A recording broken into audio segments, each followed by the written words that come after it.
The second principle of the 3-act slide is the concept of ground reaction force. And that can start to get a little technical, but I'm going to kind of give a little bit of the scientific background associated with ground reaction force.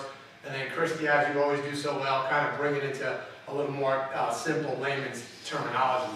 But ground reaction force basically came from the idea, and this is Sir Isaac Newton going way back into physics, which makes me twitch a little bit when we start talking about laws of physics. But Newton's third law of physics basically states that for every action there is an equal but opposite reaction.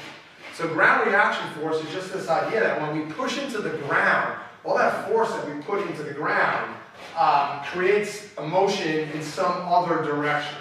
And that's basically what the third law of Newton was all about. So let's kind of talk that through a little bit more. Sure. So I know you do love getting sort of geeked out on all science things. Absolutely. But I'm going to bring it back down, and all that means to me is the load to explode principle, which I think that most of us are pretty familiar with. So the load to explode is basically, I'm going to sink down low to explode out of that. So if I'm going to do a big jump, right, if I want to get height, I'm not going to start with my knees straight, because I don't have anywhere to go from here. And so the more effective thing would be for me to really drive down, load up all these lower body big muscles, right, to then be able to explode out of it.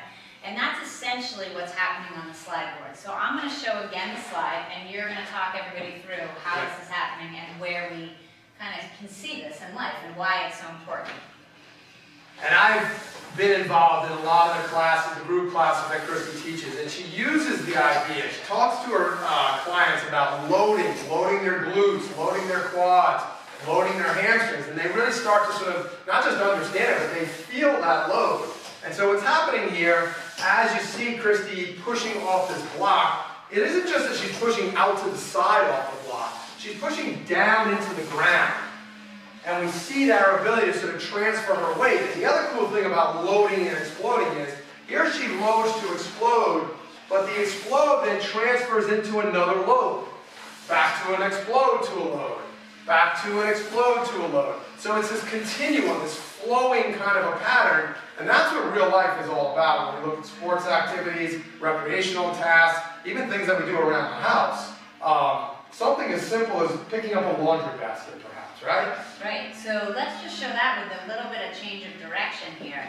So here, there's the load, out to some explode, load, out to explode, and our load to explode. Again, we can kind of get a sense that that might look like something around the house, having to step to pick something up. Let's take it even into the world of sports. A tennis swing, perhaps, right? As I might kind of open up this way, I'm loading my back hip. There's that load. My knee bends. I'm pushing down into the ground. That's what helps create that force to come forward and really get some power and efficiency. all right, so just to bridge that gap, I think what you're saying to me is then I could train on the 3-act slide to be better at tennis? Without question. I mean, that's the perfect transition. I mean, this, again, the low impact, which we talked about earlier, right? It's a great way to cross-train. You don't have to deal with the pounding on your joints, but you can really learn effective movement strategies, strength gains to carry over into different sports. It's a great training device. Even if it's not exactly the same look as what I'm doing in my sport, but if I sort of pretend that I'm holding a racket in my hand, Yep. and I'm going to slide, which I know doesn't exactly happen in tennis, but I'm going to slide back and reach. This is pretty much Because the load, the thing that's going to carry over into sport is you getting much more effective at loading this back hip, right? Being stable and exploding out. And just like you said, right? You're not going to slide across a tennis court, but your ability to be balanced and be strong and have good endurance, as well as then also be able to take that weight transfer because you've practiced it so many times and you've utilized the constant ground contact and the ground reaction forces to just feed this level of athleticism into your body. It's the ultimate carryover into sports. which is pretty incredible. So let's just think about this for a second, just to name a few. Hockey, work for that. Without question. I mean, obviously the slippery nature of the board feels a little bit like ice at times, so perfect carryover into that sport. All right, we just talked tennis.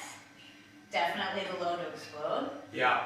Baseball, does this kind of thing happen in baseball? Absolutely. Somebody, and I bat lefty, so we'll look at that, but if I was going to shift my weight backwards, here's the load as I come forward to explode, and then to slow all that force down, there's my load again, and I come back out of that position. There's that continuum. All right, so just an example of that again, it's going to be what? This, I'm going to slide here, I'm Load, going to load, explode then out, maybe explode load out to again, here, to load explode out. back. And what you're saying is just practicing this motion is training my body to be better, maybe even better than it needs to be. That's one of the key things we like to say when it comes to athletic activity. We want you better than the sport requires.